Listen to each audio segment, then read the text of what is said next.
Breaking news చూస్తున్నా మనం హైదరాబాద్ శంషాబాద్ లో చిరుత ఆపరేషన్ ఎట్టకేలకు విజయవంతమైంది. ఫారెస్ట్ అధికారులు 5 రోజులుగా శ్రమించి చిరుతను బోన్లో బంధించారు. ఎరగా వేసిన మేకను తినేందుకు వచ్చి బోన్లో చిక్కినట్లు సమాచారం.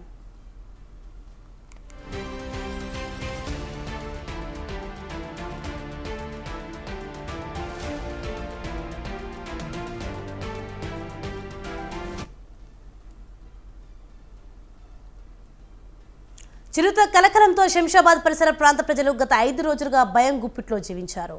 రాత్రి పొలాల వద్దకు వెళ్లాలన్నా, ఉదయం బయటకు రావాలన్నా జనం భయపడేవారు. చిరుత బోన్లో చిక్కడంతో స్థానిక ప్రజలు ఊపిరి పీల్చుకున్నారు.